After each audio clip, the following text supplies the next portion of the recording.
मैं ज़ॉम्बी बनने के बाद सबसे पहला काम हर जगह मिल्क पाउडर और डायपर्स इकट्ठा करना शुरू किया, क्योंकि मैंने एक इंसानी बच्ची को अपनाया था। सभी ज़ॉम्बीज मेरा मजाक उड़ाते थे कि मैं कितना बेवकूफ हूँ, लेकिन उन्हें नहीं पता था कि यह बच्ची दरअसल ह्यूमन रेस की एम्प्रेस का रीबर्थ थी। अपने पिछले जीवन में उसने चारों दिशाओं में युद्ध लड़े थे, अनगिनत लाइफ एंड डेथ बैटल्स झेली थी, काउंटलेस दूसरी रेसेस के शक्तिशाली वॉरियर्स को मार गिराया था। लेकिन आखिर में डू जी क्लैन की गंदी स्नीक अटैक की वजह से स्टारी स्काई इंसेक्ट रेस की मदर क्वीन के हाथों मारी गई। अब उसका रीबर्थ 50 साल पहले अपोकलिप्स की शुरुआत में हुआ था, लेकिन इस बार वह छोटी बच्ची बनकर लौटी थी। उधर मैं जैसे ही इस दुनिया में ट्रांसमिग्रेट हुआ, तुरंत ज़ॉम्बीज के हमले का शिकार हो गया और आखिरकार खुद भी एक ज़ॉम्बी बन गया। अच्छी बात बस इतनी थी कि मेरी ह्यूमन कॉन्शियसनेस बची रही। पिछले एक महीने से मैं सुपरमार्केट के फ्रिज में मिली फ्रोजन मीट खाकर जिंदा था, लेकिन अब वह मीट भी सड़ने लगी थी। भले ही ज़ॉम्बीज सड़ा हुआ मीट खाते हों, लेकिन ह्यूमन माइंड होने की वजह से मैं उसे नहीं खा सकता था। मजबूरी में मैंने खुद को एक साधारण ज़ॉम्बी की तरह डिस्गाइज किया और खाने की तलाश में बाहर निकल पड़ा। तभी एक घर के किचन में जाने ही वाला था कि अचानक बगल वाले कमरे से एक बच्ची के रोने की आवाज आई। मैंने बेडरूम का दरवाजा खोलकर देखा तो अंदर का कमरा बेहद आरामदायक और साफ सुथरा था, जो बाहर हॉल में फैले खून के धब्बों से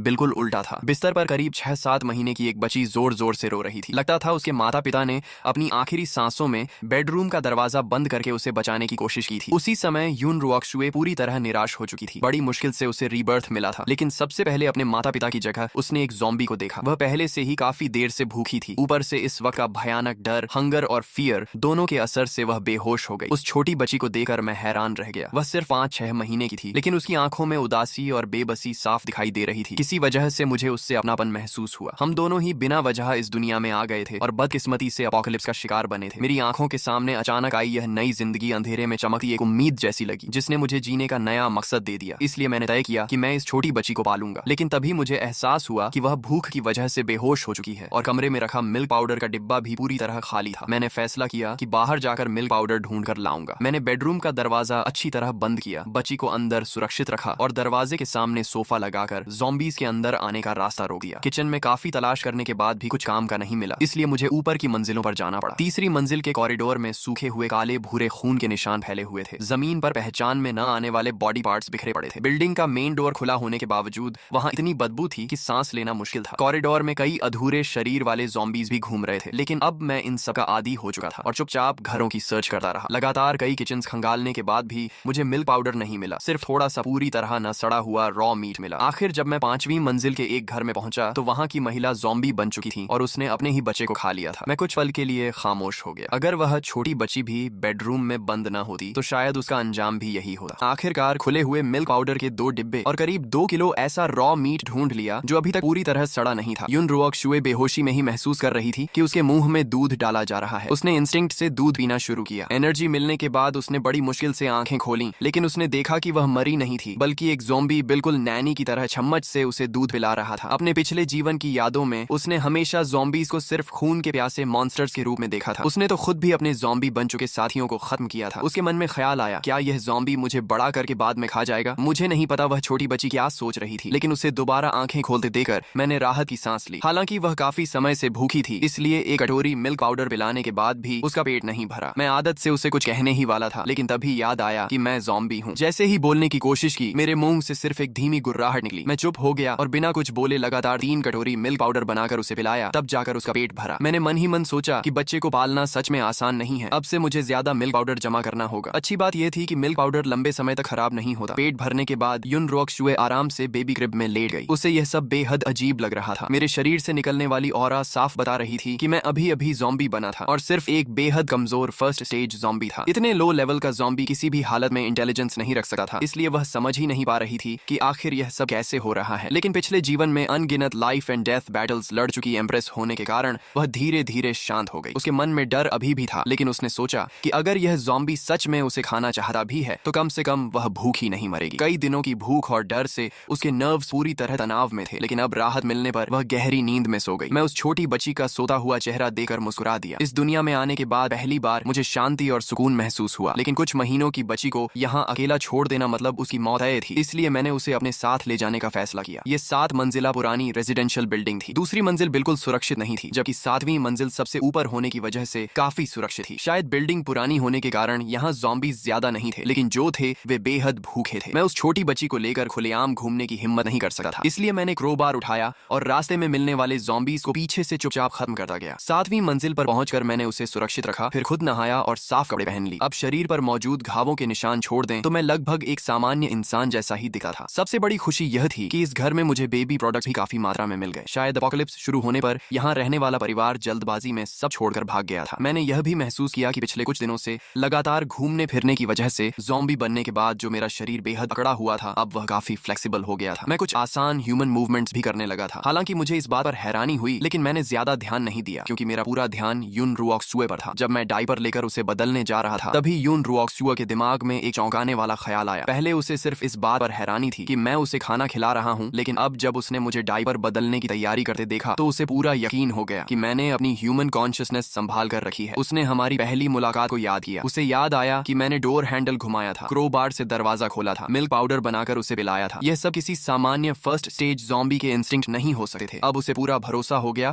कि मेरे अंदर अभी भी इंसानी चेतना मौजूद है और वही मेरी ब्लड थर्स्टी ज़ॉम्बी इंस्टिंक्ट को दबा रही है। लेकिन अगले ही पल उसकी आंखें चौड़ी रह गईं। उसे एहसास हुआ कि मैं किसी भी तरह से महिला नहीं बल्कि एक पुरुष ज़ॉम्बी हूँ। उसने शर्माते हुए सोचा कि उसकी सारी इज्जत तो डायपर बदलते समय ही चली जाएगी, लेकिन कुछ ही पल बाद उसने खुद को समझा लिया। आखिर उसे दोबारा जिंदगी मिली थी और उसकी जान भी इसी ज़ॉम्बी ने बचाई थी। इतनी छोटी बात पर नाराज होना ठीक नहीं था। उसने मुझे अपने अकड़े हुए हाथों से बड़ी मुश्किल से उसका डायपर बदलते देखा। उसके मन में एक साथ दुख और अपनापन दोनों पैदा हुए। उसने कल्पना की कि शायद कभी मेरा भी एक खुशहाल परिवार रहा होगा, लेकिन एपोकलिप्स ने सब कुछ छीन लिया और मुझे ज़ॉम्बी बना दिया। किसी भी दुनिया का न रह पाने वाला यह अकेलापन उसके दिल के सबसे नरम हिस्से को छू गया। उसी पल उसने मुझे अपने ज़ॉम्बी पापा के रूप में स्वीकार कर लिया। नया घर ठीक करने के बाद मैंने सोचा कि मुझे अपने और छोटी बच्ची दोनों के लिए ज्यादा से ज्यादा खाना जमा करना होगा। दिन में बाहर निकलना सर्वाइवर्स को शक में डाल सकता था और हमारी पहचान खुल सकती थी, इसलिए मैंने रात को बाहर जाने का फैसला किया। निकलने से पहले मैंने सिर्फ बेडरूम का दरवाजा ही बंद नहीं किया बल्कि स्टेयरकेस के सामने बड़ी अलमारी भी लगा दी ताकि कोई ज़ॉम्बी या इंसान ऊपर ना आ सके। मैं सप्लाईज ढूंढने निकला। आसपास के रेजिडेंशियल एरिया में हर घर में थोड़ा थोड़ा सामान बचा था। धीरे धीरे काफी फूड जमा हो गया। हाइकिंग बैग भरने के बाद मैं बड़ी मात्रा में मिल्क पाउडर उठाकर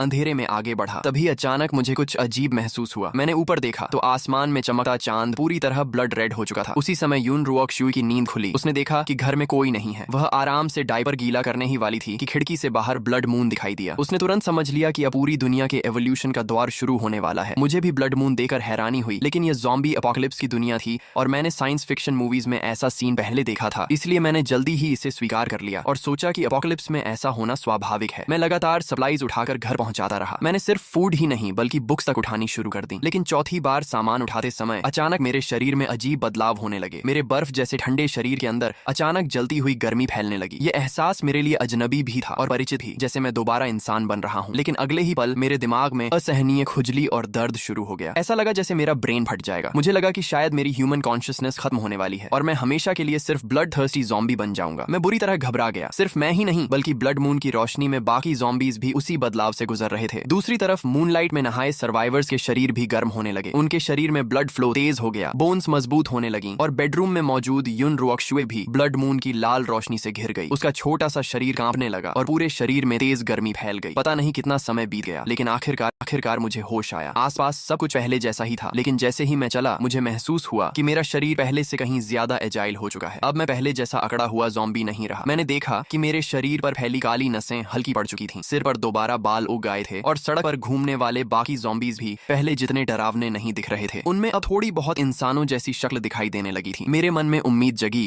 कि यह दुनिया मेरी सोच से कहीं ज्यादा रहस्यमयी है। तभी एक ज़ॉम्बी के पास से गुजरते समय मुझे अजीब सा एहसास हुआ। ऐसा लगा जैसे मेरे और उस ज़ॉम्बी के बीच कोई अदृश्य धागा जुड़ा हुआ है। पहले तो मुझे लगा कि शायद मुझे भ्रम हो रहा है, लेकिन जल्द ही मुझे एहसास हुआ कि मेरे अंदर एक स्पेशल एबिलिटी जाग चुकी है। मैं अपनी सोच उस धागे के जरिए ज़ॉम्बी के दिमाग तक भेज सकता था और उसे पपेट की तरह कंट्रोल कर सकता था। मैंने ध्यान लगाकर कोशिश की तो ज़ॉम्बी से मेरा कनेक्शन और मजबूत हो गया और मैं उससे मुश्किल मूवमेंट्स भी करवाने लगा। मैंने इस एबिलिटी का नाम कंट्रोल ज़ॉम्बी रखा। कई बार प्रयोग करने के बाद मुझे पता चला कि फिलहाल मैं एक साथ सिर्फ 2 ज़ॉम्बीज को कंट्रोल कर सकता हूँ और अगर वे बहुत दूर चले जाएं तो मैं उन्हें सही कमांड नहीं दे पाता। मुझे लगा कि यह मेरी मेंटल पावर पर निर्भर करता है। मैंने जिन ज़ॉम्बीज को कंट्रोल किया था उन्हें ज़ॉम्बी पपेट्स नाम दिया। थोड़ा थकने के बाद मुझे अचानक अकेली घर पर मौजूद यून रुओक्सुए की याद आई। मैंने तुरंत दोनों ज़ॉम्बी पपेट्स को इकट्ठा किया, उनसे सारा सामान उठवाया और तेजी से बिल्डिंग की ओर लौट चला। सच कहूं तो ज़ॉम्बीज से बेहतर मजदूर कोई नहीं हो सकता। न खाना चाहिए, न पानी, न सैलरी। उधर ब्लड मून की ब्लेसिंग खत्म होने के बाद यून रुओक्सुए भी गहरी नींद से जागी। उसके दिमाग में अचानक ढेर सारी जानकारी भर गई और उसकी आंखें एक्साइटमेंट से चमक उठी। पिछले जीवन में उसे सिर्फ टाइम कंट्रोल टैलेंट मिला था, लेकिन इस बार उसके पास टेलेकिनेसिस भी जाग चुकी थी। अब वह सिर्फ अपनी इच्छा से चीजों को कंट्रोल कंट्रोल कर सकती थी। सबसे बड़ी खुशी यह थी कि उसे अपने पिछले जीवन की टाइम कंट्रोल एबिलिटी भी दोबारा मिल गई थी। ये दोनों टैलेंट्स मिलकर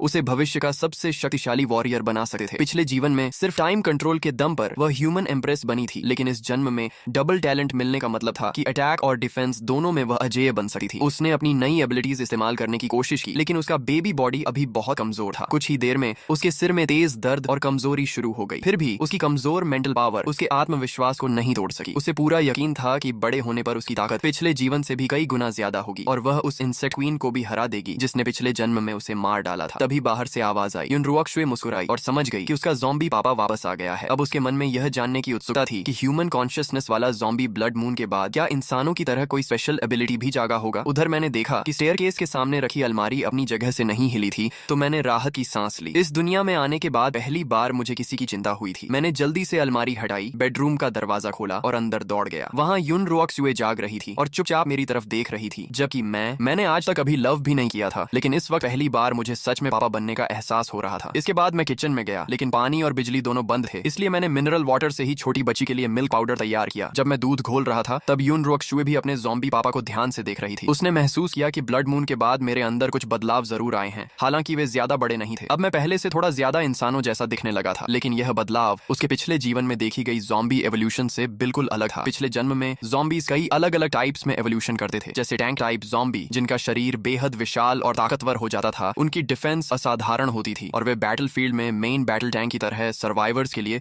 सबसे बड़ा नाइटमेयर बन जाते थे। इसलिए उसने मुझ जैसे स्पेशल ज़ॉम्बी से ब्लड मून के बाद बहुत बड़ी एवोल्यूशन की उम्मीद की थी, क्योंकि अपोकलिप्स में ताकत ही जिंदा रहने की सबसे बड़ी कुंजी होती है। लेकिन मेरे अंदर सिर्फ मामूली बदलाव देकर उसे थोड़ी निराशा हुई। उसी समय यूनरुऑक्शुए ने मन ही मन फैसला किया कि जब वह बड़ी होगी तो इतनी शक्तिशाली बनेगी कि मुझे प्रोटेक्ट कर सके। वह अच्छी तरह जानती थी कि अगर मैं उसे न बचाता तो बेबी बनकर रीबर्थ लेने के बाद वह अपोकलिप्स में बहुत पहले मर चुकी होती। वह हमेशा एहसान का बदला चुकाने में विश्वास रखती थी और इतना बड़ा एहसान तो वह कभी नहीं भूल सकती थी। तुमने मुझे बचपन में पाला, मैं बुढ़ापे में तुम्हारा सहारा बनूंगी। उसके लिए यह सिर्फ कहावत नहीं बल्कि एक वादा था। उसे ज़ॉम्बी एवोल्यूशन के तरीके भी अच्छी तरह पता थे। ज़ॉम्बीज का सबसे मुख्य एवोल्यूशन जीवित प्राणियों को निगल कर होता था। इसके अलावा वे दूसरे ज़ॉम्बीज के ब्रेन के अंदर बनने वाले गोल्डन कोर को निगल कर भी एवोल्यूशन कर सकते थे। जिन ज़ॉम्बीज में स्पेशल एबिलिटीज जाग जाती थी उनके ब्रेन के अंदर यही गोल्डन कोर बनता था। यूनरुऑक्शुए को पूरा भरोसा था कि अपने पिछले जीवन के अनुभव का फायदा उठाकर वह ऐसे गोल्डन कोर्स हासिल करेगी और मेरी एवोल्यूशन कराकर मुझे हाई लेवल ज़ॉम्बी बना देगी। तब मैं इंसानों की तरह बोल भी सकूंगा और मेरा शरीर भी धीरे धीरे ह्यूमन फॉर्म लेने लगेगा। मुझे उसकी इन सारी बातों का बिल्कुल पता नहीं था। मैं सिर्फ उसे बड़ी बड़ी आंखों से मुझे देखते हुए देकर मुस्कुरा रहा था। मैं बोल नहीं सकता था, इसलिए हाथों के इशारों से उसे बताने की कोशिश की कि मैंने उसके लिए 2 ज़ॉम्बी बॉडीगार्ड्स का इंतजाम कर दिया है और उसके खेलने के लिए टॉयज भी लाया हूँ। इतना ही नहीं, मजाक में मैं उसके लिए 5 years mock test, 3 years entrance exam जैसी पढ़ाई की किताबें भी उठा लाया था। तभी मुझे एहसास हुआ कि मैंने अभी तक यूनरुऑक्शुए का कोई निकनेम नहीं रखा है। थोड़ी देर सोचने के बाद, क्योंकि हम 7वीं मंजिल पर रहते थे, मैंने उसका निकनेम चीकी 7-7 रखने का फैसला किया। मैं चाहता था कि यह नाम हमें हमेशा 7वीं मंजिल पर बने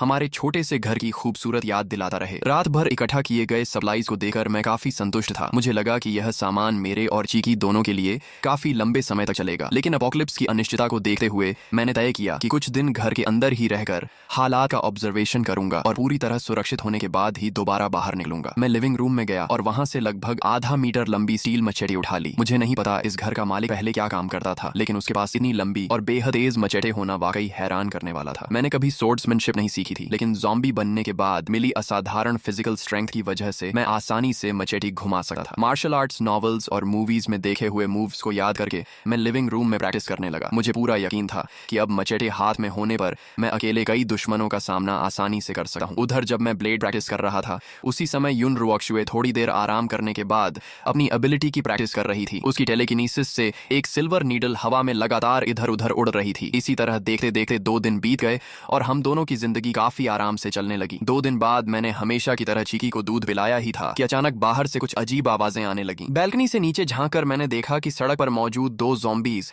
बिना किसी फूड के लिए लड़ाई किए एक दूसरे को बुरी तरह नोच रहे थे। ज़ॉम्बीज का यह व्यवहार मेरी अब तक की समझ से बिल्कुल अलग था। 7वीं मंजिल से साफ दिखाई नहीं दे रहा था, इसलिए मैं तुरंत 4थी मंजिल तक नीचे उतरकर हालात देखने चला गया। वहां मैंने देखा कि उनमें से एक ज़ॉम्बी करीब 2 मीटर लंबा था और उसकी फिजिकल स्ट्रेंथ बेहद जबरदस्त थी। एक ज़ॉम्बी बेहद तेज और फुर्तीला था, जबकि दूसरा टैंक टाइप ज़ॉम्बी था। दोनों के बीच भयंकर लड़ाई छिड़ गई। आखिर में टैंक ज़ॉम्बी ने अपनी जबरदस्त ताकत से एजाइल ज़ॉम्बी को दूर फेंक दिया और एक जोरदार मुक्के से उसका सिर कुचलकर मार डाला। इसके बाद उसने उसके ब्रेन के अंदर से एक सफेद गोल्डन कोर निकाला। दोनों ज़ॉम्बीज की ताकत देखकर मैं दंग रह गया। मुझे खुशी हुई कि मैं लापरवाही से बाहर नहीं निकला था। अब मुझे समझ आ गया कि यह दुनिया मेरी कल्पना से कहीं ज्यादा खतरनाक है और मुझे अपनी थोड़ी सी एवोल्यूशन पर कभी घमंड नहीं करना चाहिए। लेकिन जब मैंने टैंक ज़ॉम्बी को गोल्डन कोर निकालते देखा तो मेरे अंदर उसे पाने की बहुत तीव्र इच्छा जाग उठी। मेरा इंस्टिंक्ट कह रहा था कि यह गोल्डन कोर मेरे शरीर के लिए बेहद फायदेमंद है। तभी मुझे समझ आया कि शायद दोनों ज़ॉम्बीज की लड़ाई इसी गोल्डन कोर को पाने के लिए थी। टैंक ज़ॉम्बी ने जैसे ही सफेद गोल्डन कोर निकला, वह उत्साह में अपनी छाती पीटने लगा, जोर जोर से दहाड़ा और आसपास खड़ी गाड़ियों को मुक्कों से तोड़ने लगा। आसपास मौजूद सामान्य ज़ॉम्बीज ये देखकर तुरंत पीछे हट गए। वे इंस्टिंक्ट से ही उससे डरने लगे। मैंने अनुमान लगाया कि गोल्डन कोर शायद एवोल्यूशन के बाद ज़ॉम्बीज की ताकत को और बढ़ा देता है। खास बात यह थी कि गोल्डन कोर को देखकर मेरे अंदर जो लालसा पैदा हुई वह इंसानी मांस खाने की इच्छा से भी कहीं ज्यादा प्रबल थी। अगर मैं इसे खा लूं तो मेरी ज़ॉम्बी कंट्रोल एबिलिटी जरूर और मजबूत हो जाएगी। लेकिन फिलहाल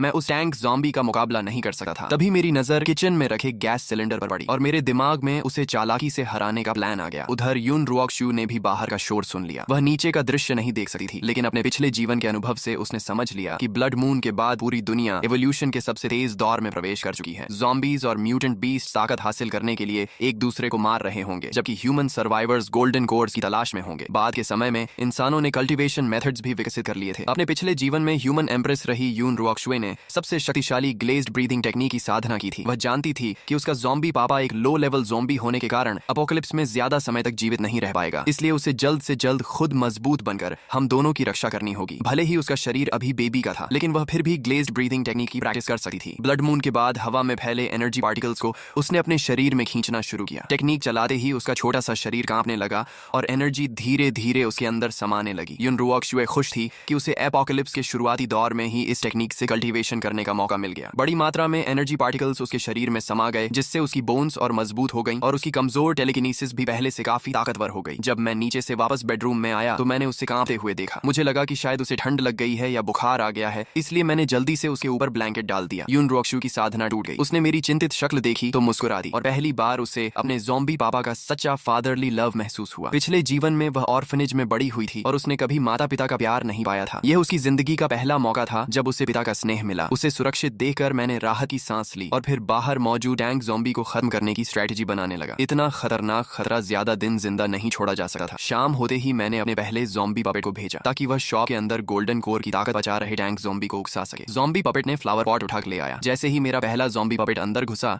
टैंक ज़ॉम्बी पूरी ताकत से दौड़ता हुआ शॉप के अंदर घुस गया और अपने विशाल शरीर से मेरे पपेट को पूरी तरह चकनाचूर कर दिया। उसी समय मेरा दूसरा ज़ॉम्बी पपेट अंदर आया। उसने दरवाजा बंद किया और लाइटर से गैस सिलेंडर में आग लगा दी। जोरदार एक्सप्लोजन हुआ। टैंक ज़ॉम्बी आग की लपटों में घिर गया और दर्द से भयानक चीखें मारने लगा। किसी तरह वह जलती हुई शॉप से बाहर निकला, लेकिन दरवाजे पर ही गिर पड़ा। एक्सप्लोजन होने से पहले ही मैंने अपने पपेट से कॉन्शियसनेस वापस खींच ली थी। मैं करीब 15 मिनट तक दूर खड़ा इंतजार करता रहा। जब पूरी तरह यकीन हो गया कि टैंक ज़ॉम्बी मर चुका है, तभी मैं सावधानी से उसके पास गया। उसका पूरा शरीर जलकर काला पड़ चुका था और बुरी तरह नष्ट हो गया था। मैंने मचेटी से बड़ी मुश्किल से उसकी खोपड़ी खोली और उसके ब्रेन के अंदर से एक लाल सफेद गोल्डन कोर निकाला। इस गोल्डन कोर का आकर्षण पहले वाले सफेद गोल्डन कोर से भी कहीं ज्यादा था। मेरे अनुमान के अनुसार सफेद गोल्डन कोर साधारण एवोल्यूशन के बाद दूसरे ज़ॉम्बीज को खाकर बनता था, जबकि यह लाल सफेद गोल्डन कोर उससे एक लेवल ऊपर था। आग की रोशनी से आकर्षित होकर आसपास कई ज़ॉम्बीज आने लगे, इसलिए मैंने तुरंत गोल्डन कोर उठा लिया और 2 स्वस्थ ज़ॉम्बीज को अपने नए ज़ॉम्बी पपेट्स बना लिया। बिल्डिंग लौटने के बाद मैंने दोनों नए पपेट्स को नीचे गार्ड बनाकर खड़ा कर दिया और खुद तीसरी मंजिल पर चला गया। पूरी तरह सुरक्षित होने के बाद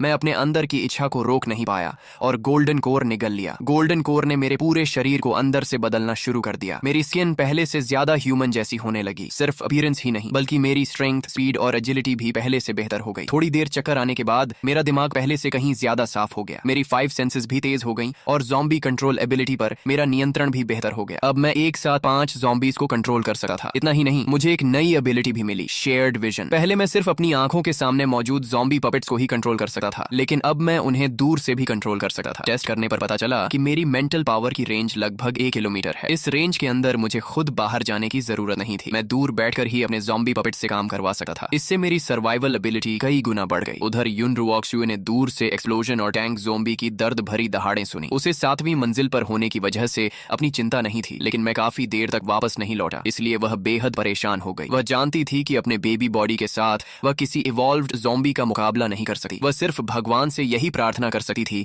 कि उसका ज़ॉम्बी पापा सुरक्षित लौट आए। चिंता की वजह से वह ग्लेज्ड ब्रीदिंग टेक्निक पर भी ध्यान नहीं लगा पा रही थी। तभी बाहर दरवाजा खुलने खुलने की आवाज आई। युन रुओकशुए ने राहत की सांस ली और उसके चेहरे पर मुस्कान आ गई। आखिर ताला खोलकर अंदर आने वाला उसका ज़ॉम्बी पापा ही हो सकता था। जब मैं वापस आया और उसे मुस्कुराते देखा तो मेरा दिल भी खुश हो गया। अब मेरी ताकत पहले से बढ़ चुकी थी और मैं उसे बेहतर तरीके से प्रोटेक्ट कर सकता था। मैं खुशी खुशी किचन में गया और उसके लिए मिल्क पाउडर बनाया। उसे मीठे स्वाद से दूध पीते देखकर मुझे लगा जैसे मेरे इस सड़े हुए ज़ॉम्बी शरीर में फिर से जिंदगी लौट आई हो। अगले 2 दिनों तक मैं अपनी टेलीकिनेसिस से ज़ॉम्बी पपेट्स को आसपास सप्लाईज इकट्ठा करने भेजता रहा। मैंने नीचे की कई मंजिलों को वेयर हाउस बना दिया। बेबी प्रोडक्ट्स, फूड और ज़ॉम्बीज से लड़ने वाले कई टूल्स भी जमा हो गए। हमारी जिंदगी हर दिन लगभग एक जैसी थी, लेकिन फिर भी मुझे बेहद संतोष मिलता था क्योंकि मैं महसूस कर सकता था कि मेरी ताकत लगातार बढ़ रही है। दूसरी तरफ युन रुओकशुए रोज मिल्क पीने के बाद ग्लेज्ड ब्रीदिंग टेक्निक की प्रैक्टिस करती रहती। कभी कभी उसे लिविंग रूम से हल्की हल्की आवाजें सुनाई देती। पिछले कुछ दिनों की घटनाओं को जोड़कर उसने अंदाजा लगाया कि मैं शायद किसी सुपर ज़ॉम्बी से मिल चुका हूं। वह अच्छी तरह जानती थी कि इवॉल्व्ड ज़ॉम्बीज की ताकत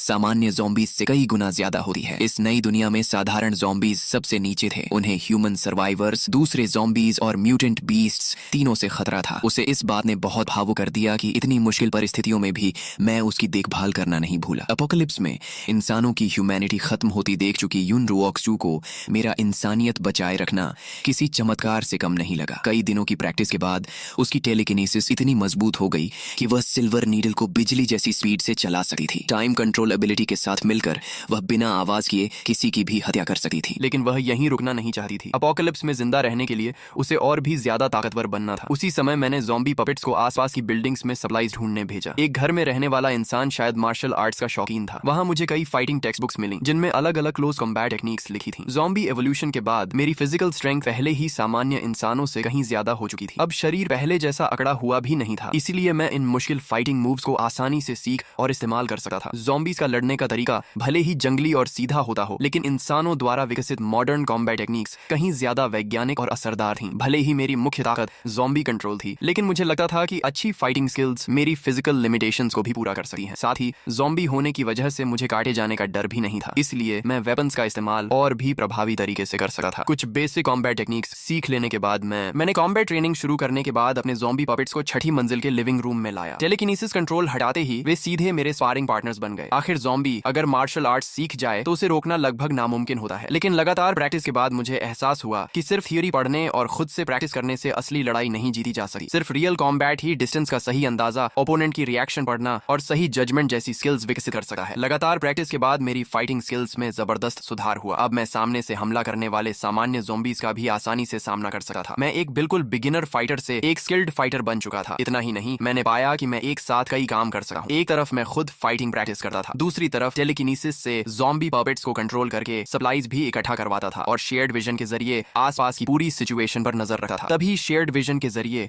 मैंने सनशाइन कम्युनिटी की पहली बिल्डिंग की 3री मंजिल पर 2 ज़ॉम्बीज को इधर उधर घूमते देखा। अचानक उनके सामने एक ब्लड रेड शैडो बिजली जैसी स्पीड से गुजरी। उसकी स्पीड इतनी डरावनी थी कि अगर जमीन पर उसके निशान न दिखे तो मुझे लगा कि मेरी आंखों ने धोखा खाया है। मैंने तुरंत ज़ॉम्बी पपेट से उस ब्लड शैडो का पीछा करवाया। कुछ मिनट बाद आखिरकार वह क्रीचर साफ दिखाई दिया। उसका रूप बेहद भयानक था। उसके शरीर की स्किन लगभग पूरी उतर चुकी थी। उसके टीथ और टंग भी डरावने तरीके से बदल चुके थे। उसके दोनों हाथ और पैर म्यूटेंट बीस्ट के क्लॉज बन चुके थे। वह अब 2 पैरों पर खड़ा भी नहीं हो सकता था और सिर्फ 4 पैरों पर दौड़ता था, लेकिन उसकी स्पीड और एक्सप्लोसिव पावर अविश्वसनीय थी। वह दीवारों और सीलिंग पर भी आसानी से दौड़ सकता था। उस ब्लड ज़ॉम्बी को देखते ही मेरे ज़ॉम्बी पपेट्स भी इंस्टिंक्ट से डर गए। अगले ही पल उसने बिजली जैसी स्पीड से मेरे दोनों पपेट्स को सेकंडों में मार डाला। यह आखिर कैसा मॉन्स्टर था। कॉन्शियसनेस वापस अपने शरीर में लौटने के बाद भी मेरे मन में डर बना रहा। ब्लड मून के बाद कुछ ज़ॉम्बीज ने ऐसी एबिलिटीज हासिल कर ली थीं जो मेरी कल्पना से भी बाहर थीं। मेरी मौजूदा ताकत उनके सामने कुछ भी नहीं थी। अगर मैं अपने 5 ज़ॉम्बी पपेट्स को भी एक साथ भेज देता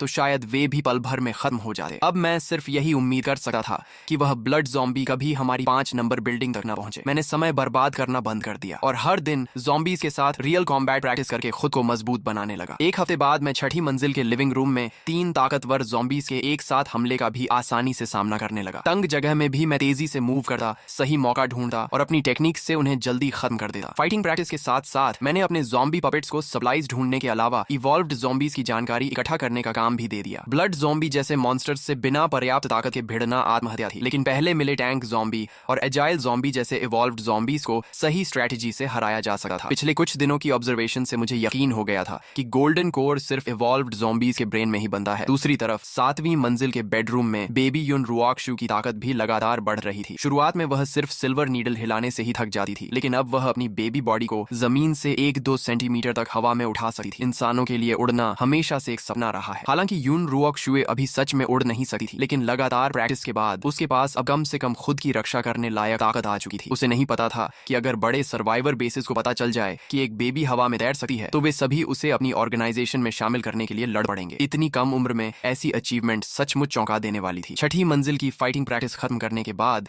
मैंने ज़ॉम्बी पपेट्स से मरे हुए ज़ॉम्बीज की सफाई करवाई। मैं ऊपर जाकर चीकी को मिल्क पाउडर पिलाने ही वाला था कि सप्लाईज इकट्ठा कर रहे एक ज़ॉम्बी पपेट ने अचानक नई जानकारी भेजी। ज्यादा दूर नहीं, एक दुबला लेकिन बेहद तेज एजाइल ज़ॉम्बी एक बेहद कमजोर ह्यूमन सर्वाइवर का पीछा कर रहा था। मैंने अपने ज़ॉम्बी पपेट्स को सामान्य ज़ॉम्बीज की तरह डिस्गाइज करके उचित दूरी पर आधे घेराव की फॉर्मेशन में धीरे धीरे उस एजाइल ज़ॉम्बी की तरफ बढ़ाया जो आराम से इंसानी मांस खा रहा था। मैंने यह स्ट्रेटेजी इसलिए चुनी क्योंकि एजाइल ज़ॉम्बी की स्पीड बहुत ज्यादा थी। अगर मैं बिना सोचे समझे हमला करता तो मेरे सारे ज़ॉम्बी पपेट्स खत्म हो सकते थे। जैसे ही हमारी लगभग 10 मीटर रह गई, मैंने अचानक पांचों चार्ज करने का आदेश दिया। एजाइल ज़ॉम्बी ने अपनी स्पीड के दम पर ज्यादातर हमलों से बच लिया, लेकिन मेरी हाफ एनसर्कलमेंट स्ट्रेटेजी की वजह से उसकी दाहिनी बांह और पीठ पर गहरे घाव लग गए। हालांकि मेरे एक ज़ॉम्बी पपेट की फायर एक्स उसकी पसलियों में फंस गई और गुस्से में एजाइल ज़ॉम्बी ने उसका सिर चीरकर उसे तुरंत मार डाला। मैंने तुरंत 2 ज़ॉम्बी पपेट्स को सामने से हमला करने भेजा ताकि उसका ध्यान भटक जाए, जबकि बाकी 2 पपेट्स ने पीछे से दोबारा हमला किया। एजाइल ज़ॉम्बी ने सामने वाले पपेट्स को पीछे धकेल दिया, लेकिन वह कमर पर हुए जोरदार हॉरिजॉन्टल स्लैश से नहीं बच सका और उसके शरीर का बड़ा हिस्सा कट गया। घायल होने के बाद उसने और भी तेज स्पीड से हमला किया और एक और ज़ॉम्बी पपेट का सिर तोड़ दिया, लेकिन बाकी तीनों ज़ॉम्बी पपेट्स बिना रुके उस पर टूट पड़े। आखिरकार एजाइल ज़ॉम्बी लगातार होती फायर एक्स की बारिश से नहीं बच पाया और वहीं मारा गया। उसे मारने के बाद मैंने बचे हुए ज़ॉम्बी पपेट्स से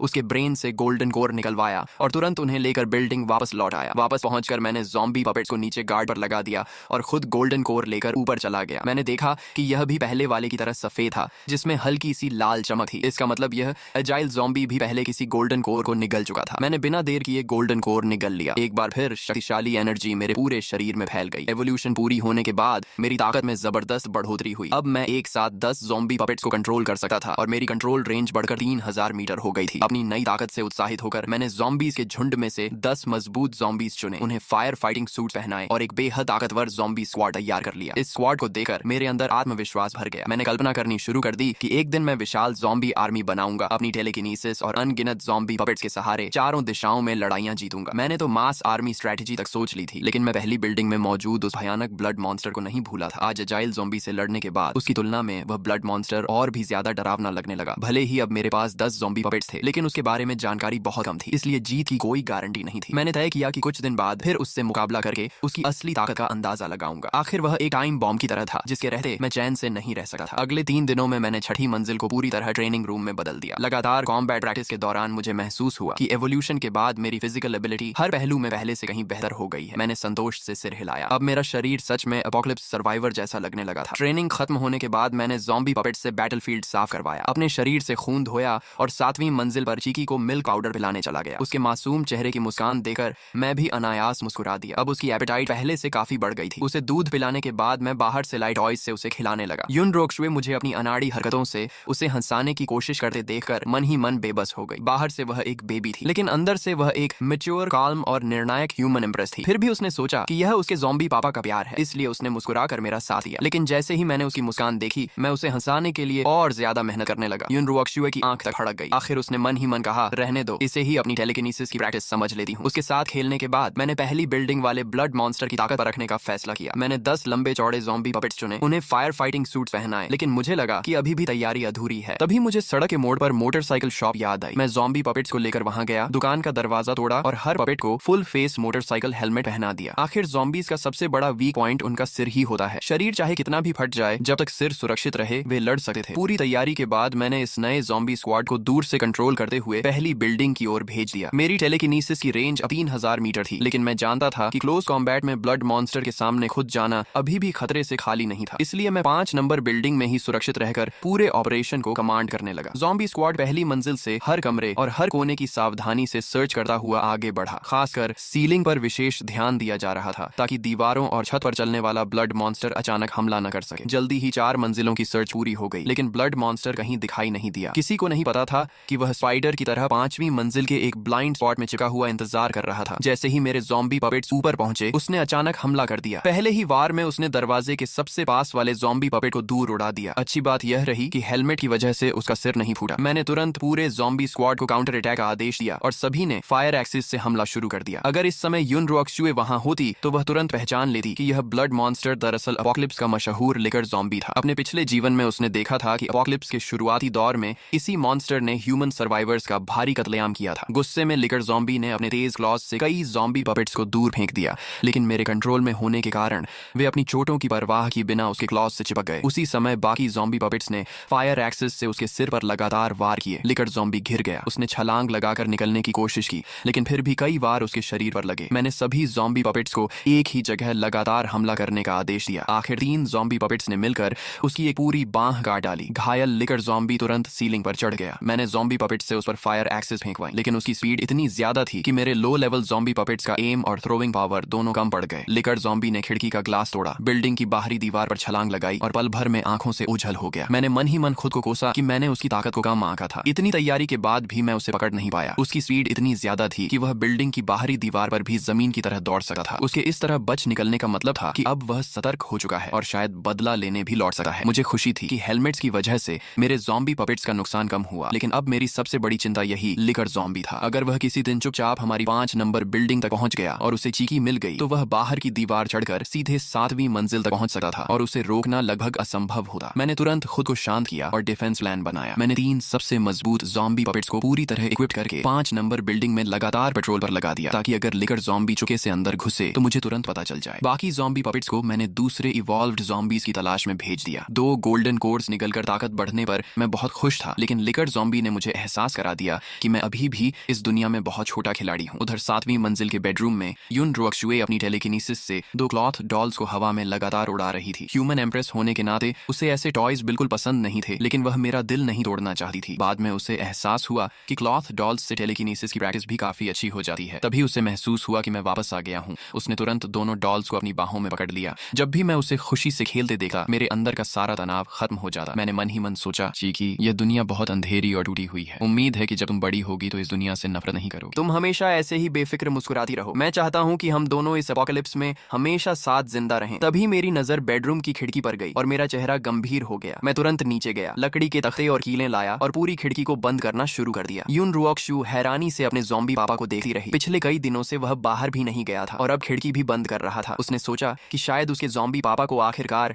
इवॉल्व्ड ज़ॉम्बीज की असली ताकत का एहसास हो गया है और अब वह बाहर की खतरनाक दुनिया से डरकर खुद को छिपाना चाहता है। काफी देर सोचने के बाद उसे यही वजह सबसे सही लगी। उसने मन ही मन मुस्कुराकर सोचा, लगता है मेरा ज़ॉम्बी पापा सच में बहुत डरपोक है। लेकिन उसने एक बात बिल्कुल नहीं सोची। असलियत यह थी कि मैं यह सब सिर्फ चीकी की रक्षा के लिए कर रहा था। ब्लड मून के बाद सिर्फ ज़ॉम्बीज ही नहीं बल्कि इंसानों में भी कई इवॉल्वर्स पैदा हो चुके थे। शुरुआत में वे सामान्य ज़ॉम्बीज को देखकर घबरा कर भाग जाते थे, लेकिन समय बीतने के साथ साधारण इंसान भी आसानी से लो लेवल ज़ॉम्बीज का शिकार करने लगे। मैं लगातार खिड़की पर लकड़ी के तख्ते और कीलें लगा रहा था। काफी देर बाद आखिरकार मैंने पूरी खिड़की की मजबूत सुरक्षा तैयार कर ली। साथ ही मैंने जानबूझकर कुछ छोटे वेंटिलेशन होल्स भी छोड़े ताकि रोशनी और हवा आती रहे। इससे एक तरफ डिफेंस भी मजबूत रहा और दूसरी तरफ युन रुओक्सु को बंद और घुटन भरे माहौल में भी नहीं रहना पड़ा। अगर कभी ब्लड मॉन्स्टर हमला करता तो मुझे रिएक्शन देने के लिए थोड़ा समय भी मिल जाता। अगले 3 दिनों तक ब्लड मॉन्स्टर दोबारा दिखाई नहीं दिया, लेकिन फिर भी मैंने ज़ॉम्बी पपेट्स को लगातार 5 नंबर बिल्डिंग में पेट्रोल पर लगाए रखा। मैं किसी भी हालत में लापरवाही नहीं करना चाहता था। तभी अचानक मेरे दिमाग में टेलीकिनेसिस का एक सिग्नल आया। मेरे ज़ॉम्बी पपेट्स में से एक, जो 2 गलियां दूर एक छोटी ग्रोसरी शॉप से सप्लाईज इकट्ठा कर रहा था,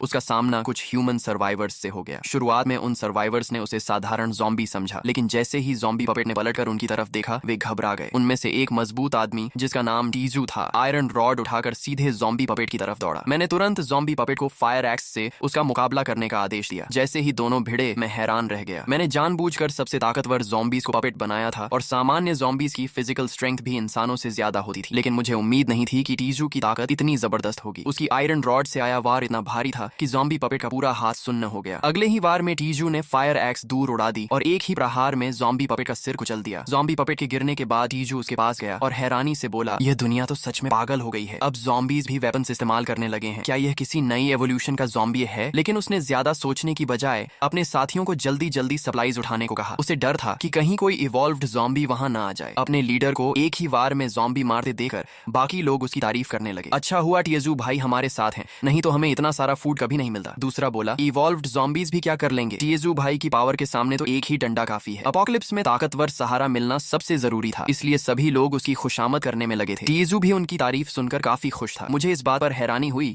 कि अपोकलिप्स शुरू हुए 1 महीने से ज्यादा हो चुका था और फिर भी ह्यूमन सर्वाइवर्स जिंदा थे। सबसे ज्यादा मेरा ध्यान टीजू पर गया। उसकी ताकत देखकर मुझे पूरा यकीन हो गया कि वह कोई ह्यूमन इवॉल्वर है, क्योंकि साधारण इंसान इतनी ताकत नहीं दिखा सकता। इंसानों की इंटेलिजेंस और चालाकी को देखते हुए मुझे चिंता हुई कि अगर वे हमारे सप्लाई तक पहुंच गए तो मेरी और चीकी दोनों की जान खतरे में पड़ सकती है। इसलिए मैंने फैसला किया कि अब से ज़ॉम्बी पपेट्स को उस इलाके में बिल्कुल नहीं भेजूंगा। ह्यूमन सर्वाइवर्स से हुई इस मुलाकात के बाद कुछ और दिन बीत गए। अब मैंने सप्लाईज इकट्ठा करना लगभग बंद कर दिया था, क्योंकि मेरे ज़ॉम्बी पपेट्स की एफिशिएंसी इतनी ज्यादा थी कि 5 नंबर बिल्डिंग के लगभग हर कमरे में अलग अलग तरह की सप्लाईज भर चुकी थी। दूसरी तरफ युन रुओक्सुए इन दिनों अपने बेडरूम में टेलीकिनेसिस की मदद से क्रॉलिंग प्रैक्टिस कर रही थी। धीरे धीरे उसके शरीर पर कंट्रोल बढ़ता गया और उसकी क्रॉलिंग स्पीड भी पहले से कहीं ज्यादा तेज हो गई। आखिरकार टेलीकिनेसिस की मदद से उसने चलना भी सीख लिया। तभी मैं कमरे का दरवाजा खोलकर अंदर आया। सामने का सीन देखकर मैं पूरी तरह शॉक रह गया। इतनी सी बेबी और ये तो चल भी रही है। पहले तो मैं हैरान रह गया, फिर मेरे चेहरे पर खुशी छा गई। मैंने हमेशा चाहा था कि युन रुओक्सुए जल्दी से अपोकलिप्स के माहौल में खुद को ढाल सके, लेकिन मैंने कभी नहीं सोचा था कि वह इतनी छोटी उम्र में ही चलना सीख जाएगी। मैं उसे गोद में उठाकर लिविंग रूम में ले आया, क्योंकि वहां का समतल फर्श प्रैक्टिस के लिए ज्यादा अच्छा था। युन रुओक्सुए ने अपनी टेलीकिनेसिस की मदद से जल्दी ही वहां भी बैलेंस बना लिया, लेकिन उसके बेबी बॉडी की ताकत अभी कम थी। शरीर को संभालने में उसकी काफी मेंटल पावर खर्च हो रही थी। थोड़ी देर प्रैक्टिस करने के बाद वह खुद ही रुक गई। मुझे लगा कि वह थक गई है, इसलिए मैंने उसे उठाकर सोफा पर आराम से बैठा दिया। उसके बाद मैं अपनी स्टील मशटी लेकर बैल्कनी में चला गया। मेरी बॉडी पूरी तरह इवॉल्व होने के बाद स्ट्रेंथ भी हर तरफ से बढ़ चुकी थी। अब जब मैं अपनी स्टील मशटी घुमाता तो हवा चीरने की आवाज गूंजने लगी। फिलहाल मैं सिर्फ अपने पिछले जीवन में मार्शल आर्ट्स और वुक्सिया मूवीज में देखी हुई टेक्निक्स की नकल करके प्रैक्टिस कर रहा था, लेकिन मुझे हमेशा लगता था कि अगर इंसान खुद काफी स्ट्रांग हो जाए तो ईंट का टुकड़ा भी दूसरों का डिफेंस तोड़ सकता है। युन रुओक्सुए मुझे देखकर हैरान रह गई। मैं लगातार अपनी स्ट्रेंथ बढ़ा रहा था। उसकी नजर में मैं सिर्फ एक साधारण ज़ॉम्बी था। बस फर्क इतना था कि मेरे अंदर ह्यूमन कॉन्शियसनेस बची हुई थी और मैं वेपन्स इस्तेमाल कर सकता था, जिससे मैं लो लेवल ज़ॉम्बीज से बेहतर था। लेकिन पिछले जन्म की ह्यूमन एम्प्रेस होने के कारण युन रुओक्सुए को कॉम्बैट और मार्शल आर्ट्स का बेहद गहरा एक्सपीरियंस था। उसकी नजर में मेरी स्वॉर्ड्समैनशिप इतनी बेकार थी कि अगर मेरा सामना किसी सच में स्किल्ड फाइटर से हो जाए तो वह पलक झपकते ही उसके ज़ॉम्बी पापा को मार देगा। दूसरी तरफ मैं यह देखकर खुश हो गया कि चीकी मुझे ध्यान से देख रही है। मुझे लगा वह मेरी स्वॉर्ड स्किल्स से प्रभावित हो गई है, इसलिए मैं और भी ज्यादा जोश से मचेटी घुमाने लगा। अगले कुछ दिनों तक मैंने चीकी को 6ठी मंजिल के लिविंग रूम में खुलकर चलने फिरने दिया और वह छुकर अपनी टेलीकिनेसिस की प्रैक्टिस करती रही। मेरी देखरेख में वह हर दिन पहले से ज्यादा स्टेबल होकर चलने लगी। सचमुच वह किसी जीनियस चाइल्ड से कम नहीं थी, लेकिन युन रुओक्सुए के दिल में क्राइसिस की फीलिंग लगातार बढ़ती जा रही थी। ब्लड मून के बाद ज़ॉम्बीज और म्यूटेंट बीस्ट्स दोनों ही तेजी से इवॉल्व हो रहे थे। मेरे जैसे ऑर्डिनरी ज़ॉम्बी के लिए भविष्य में सर्वाइवल करना मुश्किल होता जाएगा, इसलिए उसे जल्द से जल्द स्ट्रांग बनना था। कम से कम वह अपोकलिप्स में मेरा बोझ नहीं बनना चाहती थी। तभी अचानक बिल्डिंग के बाहर एक गुस्से से भरी दहाड़ सुनाई दी। मेरा ध्यान तुरंत ज़ॉम्बी पपेट्स की शेयर्ड विजन में चला गया। सोसाइटी के ग्रीन बेल्ट में 2 इवॉल्व्ड ज़ॉम्बीज आपस में भयंकर लड़ाई कर रहे थे। उनमें से एक लगभग 2.5 मीटर लंबा टैंक ज़ॉम्बी था। उसके हर पंच से जमीन में गहरे गड्ढे बन रहे थे। दूसरी तरफ वही लिकर ज़ॉम्बी था जिससे मैं पहले लड़ चुका था। उसके क्लॉज किसी तेज ब्लेड की तरह थे और उसकी स्पीड इतनी ज्यादा थी कि उसे देखना भी मुश्किल था। दोनों इवॉल्व्ड ज़ॉम्बीज बराबरी की लड़ाई लड़ रहे थे। मेरा दिल तेजी से धड़कने लगा। ये मेरे लिए सुनहरा मौका था। अगर दोनों एक दूसरे को कमजोर कर दें तो मैं आसानी से दोनों का फायदा उठा सकता था। मैं तुरंत कमरे से निकलकर नीचे गया और अपनी ज़ॉम्बी स्क्वाड इकट्ठा करने लगा। उधर युन रुओक्सुए बाहर की आवाज सुनकर परेशान हो गई। उसे मेरे ज़ॉम्बी पपेट्स कंट्रोल करने की एबिलिटी के बारे में कुछ पता नहीं था। उसे लगा मैं खुद जाकर इवॉल्व्ड ज़ॉम्बीज से लड़ने वाला हूँ, लेकिन वह खुद ठीक से चल भी नहीं सकती थी, इसलिए सिर्फ कमरे में बैठकर मेरी सलामती की दुआ कर सकती थी। नीचे पहुंचते ही मैंने अपने सभी ज़ॉम्बी पपेट्स को इकट्ठा किया। पूरी तरह आर्म्ड ज़ॉम्बी स्क्वाड धीरे धीरे ग्रीन बेल्ट की तरफ बढ़ने लगी। लंबी लड़ाई के बाद आखिर दोनों ज़ॉम्बीज बुरी तरह घायल हो चुके थे। लिकर ज़ॉम्बी ने टैंक ज़ॉम्बी का एक हाथ नोचकर अलग कर दिया और आखिरकार टैंक ज़ॉम्बी वहीं मर गया। लिकर ज़ॉम्बी मुश्किल से जीत पाया था और जैसे ही वह गोल्डन कोर निकालने झुका, मेरी ज़ॉम्बी स्क्वाड ने चारों तरफ से उसे घेर लिया। लिकर ज़ॉम्बी गुस्से से दहाड़ा और ज़ॉम्बी पपेट्स को डराकर भगाने की कोशिश की, लेकिन मेरे कंट्रोल में होने की वजह से उन पर उसके प्रेशर का कोई असर नहीं हुआ। मेरे स्टोन ज़ॉम्बी पपेट्स लगातार फायर एक्सिस से उस पर हमला करते रहे। खुली जगह होने की वजह से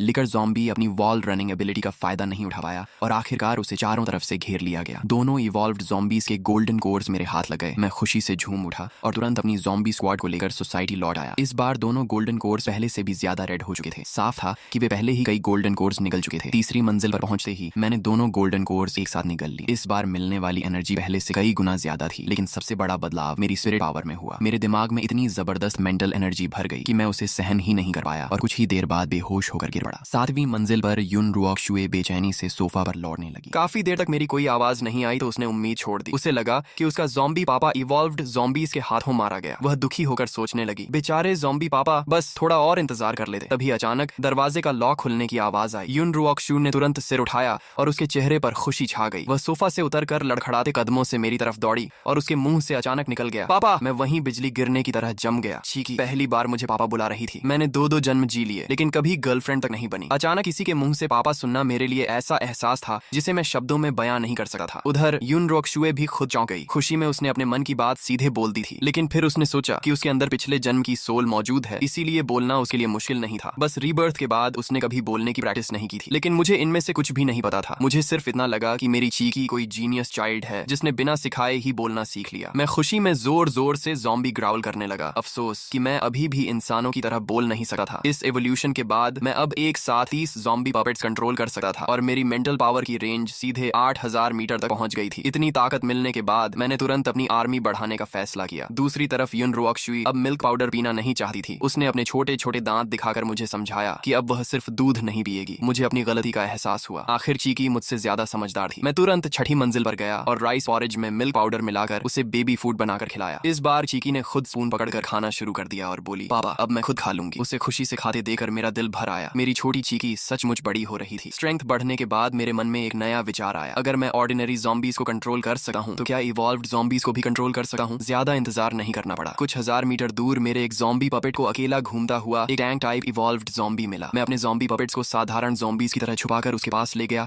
और 100 मीटर की दूरी से अपनी मेंटल पावर छोड़ी। उसकी मेंटल डिफेंस सामान्य ज़ॉम्बीज से कहीं ज्यादा मजबूत थी। शुरुआत में काफी रेजिस्टेंस मिला लेकिन मेरी नई स्पिरिट पावर उससे भी ज्यादा पावरफुल थी। आखिरकार मैंने उसकी डिफेंस तोड़ दी और उसे अपना ज़ॉम्बी पपेट बना लिया। मैंने उसका नाम दा पैंग रखा। उसका शरीर बेहद विशाल था और दोनों हाथ किसी लोहे के पिंजरे जैसे लगे थे। मैं हार्डवेयर स्टोर से 2 भारी आयरन हैमर्स उठा लाया जिनका वजन 100 किलो से भी ज्यादा था और उन्हें डबांग को दे दिया। जब वह दोनों हैमर्स घुमाता तो हवा तक कांप जाती। सोसाइटी के गेट पर उसे खड़ा कर दो तो वह किसी गार्डियन गॉड से कम नहीं लगता था। दबैंग के आने के बाद मुझे पहली बार पूरी सिक्योरिटी महसूस हुई। इसके बाद मैंने एक स्पीड टाइप इवॉल्व्ड ज़ोंबी को भी अपने कंट्रोल में लिया और उसका नाम शांडियान लाइटनिंग रखा। उसकी स्पीड बहुत ज्यादा थी और वह ड्यूअल ब्लेड्स चलाने में माहिर था। इस तरह डा पैंग की स्लो स्पीड की कमी पूरी हो गई। एक टैंक, एक असैसिन और 20 से ज्यादा ऑर्डिनरी ज़ॉम्बी पपेट्स के साथ मुझे लगने लगा कि अब मैं अपोकलिप्स में आराम से राज कर सकता हूँ। इसी दौरान डबैंग जब सप्लाईज ढूंढ रहा था तभी उसका सामना एक म्यूटेंट जायंट डॉग से हुआ। उसकी बॉडी लगभग 2 मीटर लंबी थी। पूरे शरीर पर काले और बेहद सख्त बाल थे और उसका शरीर किसी जंगली सुअर जितना मोटा था। अपोकलिप्स में यह पहली बार था जब मैंने किसी दूसरे म्यूटेंट क्रीचर को देखा। मैंने तुरंत डा पैंग को अटैक करने का आदेश दिया। उसने एक हैमर से जायंट डॉग का अगला पंजा तोड़ दिया और अगले बार में उसका सिर कुचल डाला। उसके दिमाग से भी एक व्हाइट गोल्डन कोर निकला। अब यह साफ हो गया कि म्यूटेंट बीस्ट के अंदर भी गोल्डन कोर बंधे हैं। मैं जायंट डॉग की बॉडी सोसाइटी वापस ले आया। उसका कुछ मीट मैंने खुद खाकर अपनी हंगर शांत की और बाकी डापैंग को दे दिया। फ्रेश मीट खाने के बाद डापैंग के घाव आंखों के सामने भरने लगे। म्यूटेंट डॉग और बाद में मिले एक और टैंक ज़ॉम्बी के गोल्डन कोर्स निगलने के बाद मेरी स्पिरिट पावर फिर बढ़ गई। लेकिन यून रुओक्शु को इन सब बातों का पता नहीं था। एक दिन जब मैं बाहर था वह चुके से नीचे उतर गई। उसने देखा कि तीसरी मंजिल से लेकर छठी मंजिल तक हर कमरा सप्लाईज से भरा पड़ा था। मिल्क पाउडर के पहाड़ लगे थे। मिनरल वाटर की बोतलें छत तक जमा थीं और बेबी प्रोडक्ट्स और फूड का तो हिसाब ही नहीं था। वह शॉक होकर बुदबुदाई, हे भगवान, ज़ॉम्बी पापा ने आखिर कितना सामान जमा कर रखा है। ये सारे रिसोर्सेज कभी नहीं ला सकते। उसने अंदाजा लगाया कि यह अंडरग्राउंड एबिलिटी की वजह से हो रहा है जिसके जरिए जमीन के नीचे से तेजी से सामान लाया जा रहा है। जब वह पहली मंजिल की बैल्कनी पर पहुंची तो उसने देखा कि मोटा आदमी दरवाजे पर 2 बड़े हैमर लेकर खड़ा है।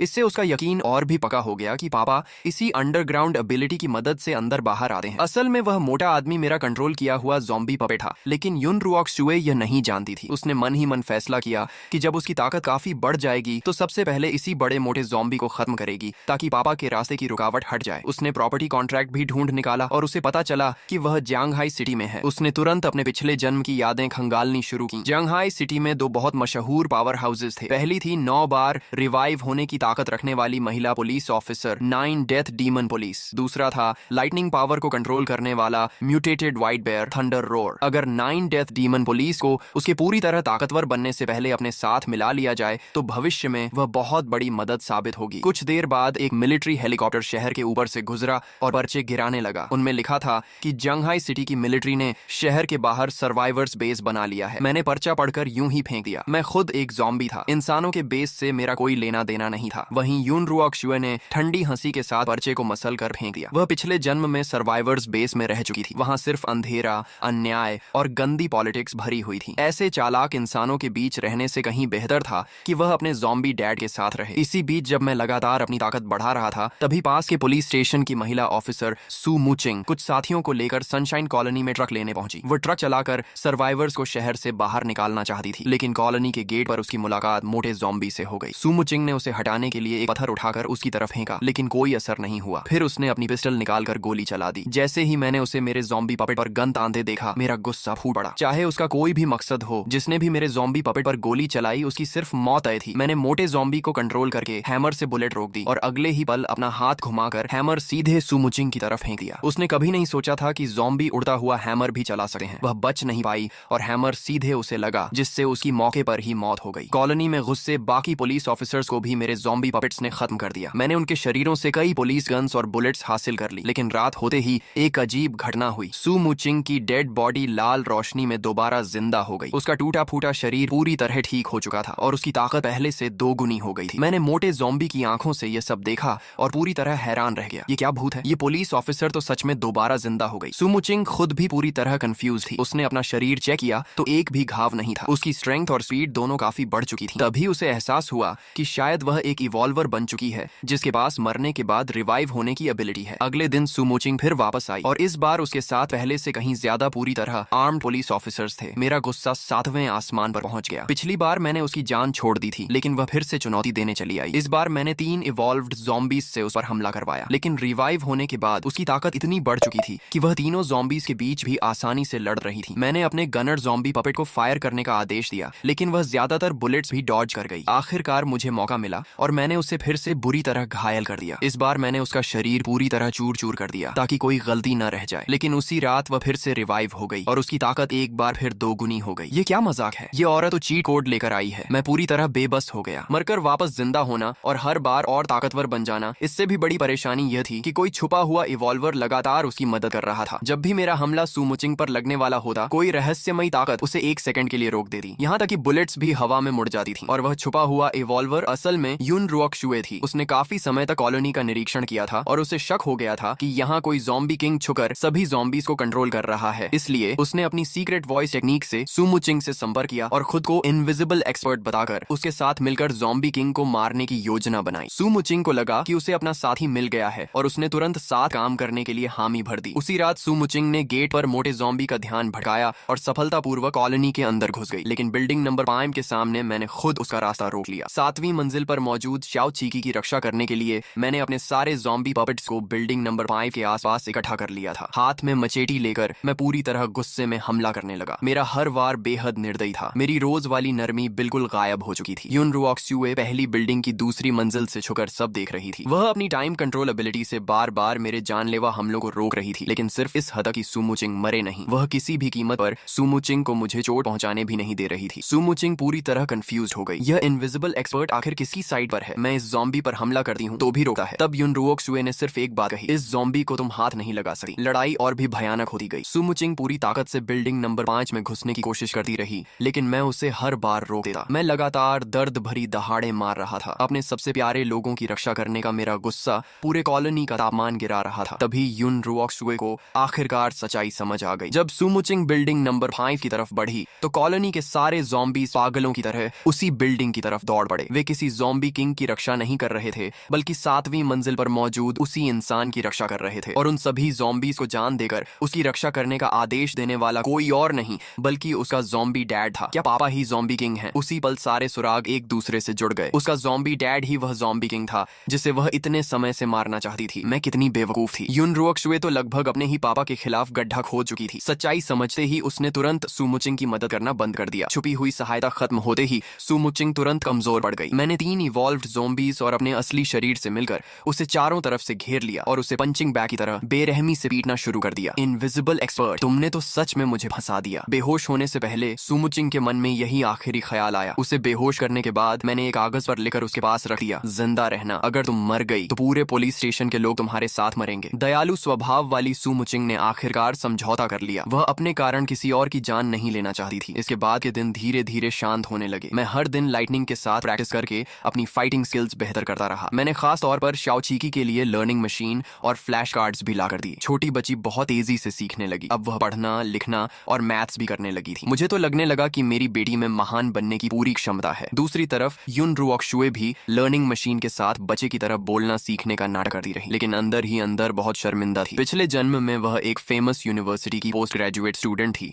और अब उसे फिर से बेबी एजुकेशन कम्युनिकेशन सीखनी पड़ रही थी। इसी दौरान जब भी मैं बाहर जाता, वह चुपके से नीचे उतरकर सुमुचिंग से बातें करने चली जाती। बड़ी और छोटी दोनों की अच्छी फ्रेंडशिप हो गई। सुमुचिंग उस मासूम बच्ची पर बिल्कुल शक नहीं करती थी और अपनी सारी जानकारी उसे बता देती थी। वहीं युन रुओक्शुए मन ही मन सोच रही थी कि भविष्य की 9 डेथ डीमन पुलिस को अपने साथ कैसे मिलाया जाए। आखिर वह भविष्य में अर्थ रैंक तक पहुंचने की क्षमता रखने वाली पावर हाउस थी। अगर वह साथ आ जाए तो बहुत बड़ी मदद मिलेगी। मैंने देखा कि शाओचीकी को सुमुचिंग से बातें करना बहुत पसंद है, इसलिए मैंने उसे कभी नहीं रोका। आखिर किसी इंसान का उस छोटी बच्ची से सामान्य तरीके से बात करना अच्छी बात ही। बस हर बार मैं सुमुचिंग की आयरन चेन अच्छी तरह बांध देता था और लाइटनिंग नंबर 1 को सख्त आदेश देता था कि उस पर हर समय नजर रखे। अचानक एक दिन मेरे ज़ॉम्बी पपेट ने नई खबर भेजी। दूर सड़क पर पहली बार एक सेकंड टियर टायरेंट ज़ॉम्बी दिखाई दिया। उस ज़ॉम्बी की दोनों भुजाएं पूरी तरह तेज ब्लेड्स में बदल चुकी थीं और उसकी स्ट्रेंथ व स्पीड बेहद खतरनाक स्तर पर पहुंच चुकी थी। एक ह्यूमन इवॉल्वर उसके पीछे पीछे जान बचाकर भाग रहा था। वह इंसान वही ताकतवर आदमी टीजू था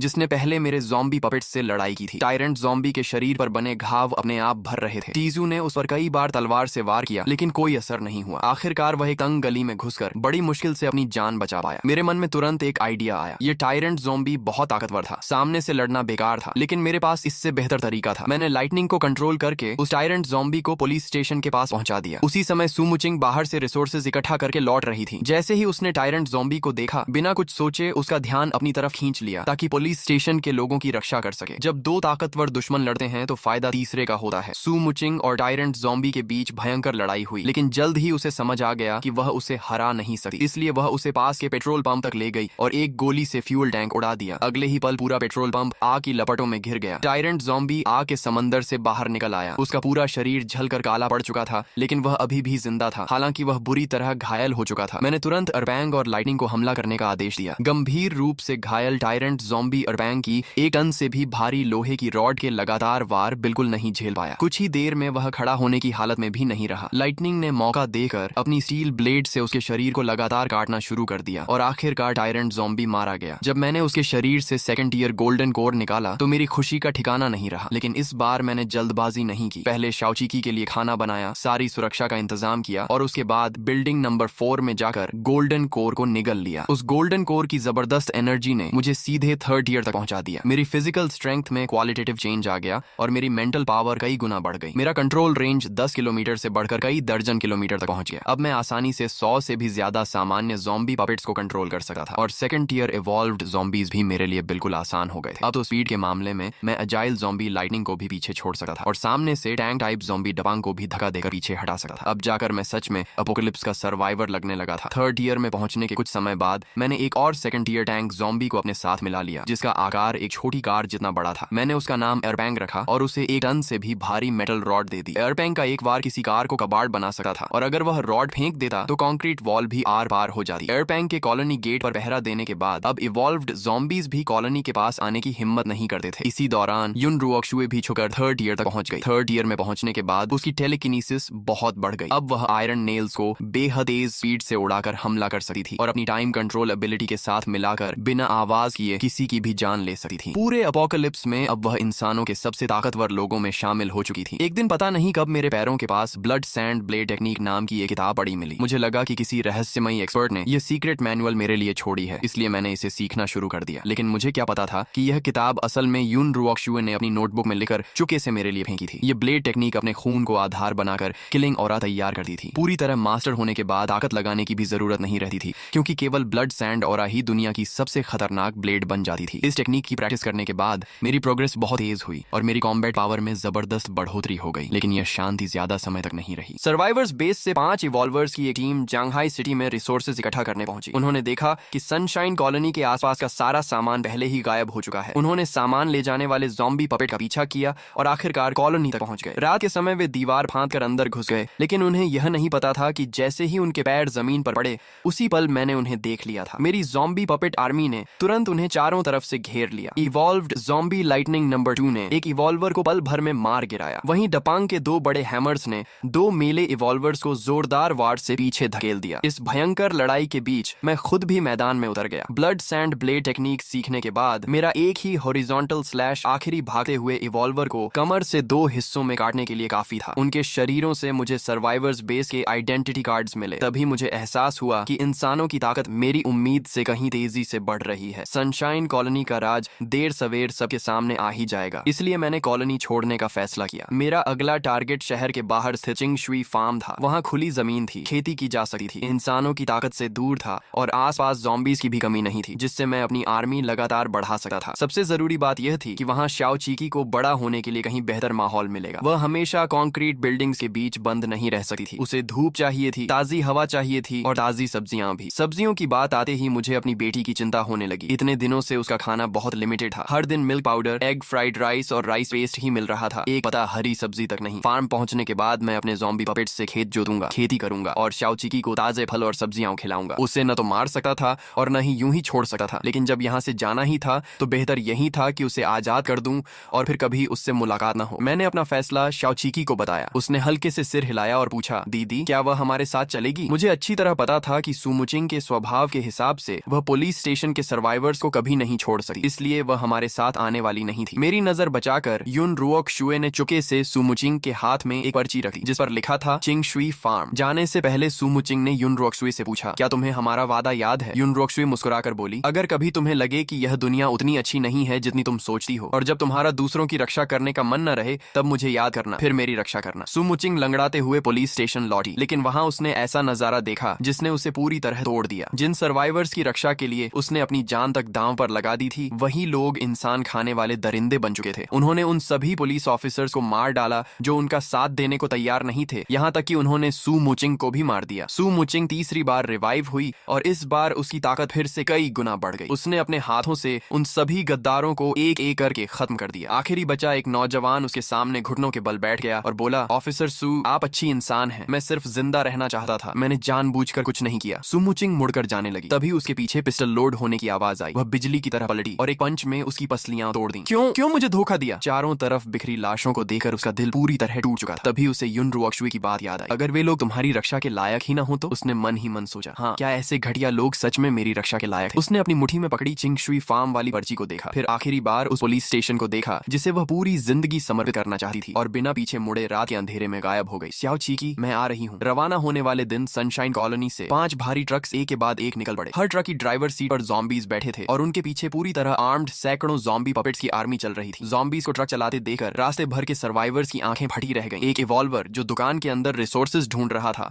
उसने अपनी आंखों से 5 भारी ट्रक्स को तेजी से गुजरते देखा। हर ड्राइवर सीट पर डरावने ज़ॉम्बीज बैठे थे। वह दंग रह गया और बोला, क्या मुझे हेलुसिनेशन हो रहा है? अब ज़ॉम्बीज भी ट्रक चलाने लगे। रास्ते भर लगातार इवॉल्व्ड ज़ॉम्बीज हमारे काफिले की आवाज सुनकर हमारी तरफ आने लगे, लेकिन मुझे किसी से डर नहीं था। मैंने अपनी टेलीकिनेसिस से उन सभी को कंट्रोल करके अपनी आर्मी में शामिल कर लिया। हमारी ज़ॉम्बी आर्मी कम होने की बजाय लगातार बढ़ती ही जा रही थी। जब काफिला जांगहाई सिटी जू के पास पहुंचा तो सड़क के बीचों बीच एक पूरी तरह सुनहरे रंग का second tier mutated giant snake लेटा हुआ था, जिसने पूरी सड़क रोक रखी थी। उसका शरीर 20 मीटर से भी ज्यादा लंबा था और उसके सुनहरे स्केल्स धूप में चमक रहे थे। आगे रास्ता देखने गए 2 ज़ॉम्बी पपेट्स को उसने एक ही निगल में खा लिया। मैंने एरपैंग को भारी मेटल रॉड के साथ सबसे आगे भेजा। उसने पूरी ताकत से जायंट स्नेक के सिर पर वार किया, जिससे वह कुछ पल के लिए चकरा गया। दपांग और बाकी टैंक ज़ॉम्बीज ने दोनों तरफ से रास्ता रोक लिया ताकि स्नेक भाग न सके। उसी समय एजाइल ज़ॉम्बीज उस पर टूट पड़े और अपनी स्टील ब्लेड्स से उसके शरीर को लगातार काटने लगे। सबसे अहम पल में टायरेंट ज़ॉम्बी ऊंची बिल्डिंग से छलांग लगाकर सीधे उसके गले के पास उतरा और अपने पंजों से गहरा घाव बना दिया। अगले ही पल एयरपैंग ने अपनी मेटल रॉड से उसका सिर कुचल दिया। सेकंड टियर गोल्डन कोर निकालने के बाद मैंने फैसला किया कि इस बार उसे एयरपैंग ही निकलेगा। अब थर्ड टियर से नीचे के गोल्डन कोर्स मेरे किसी काम के नहीं थे,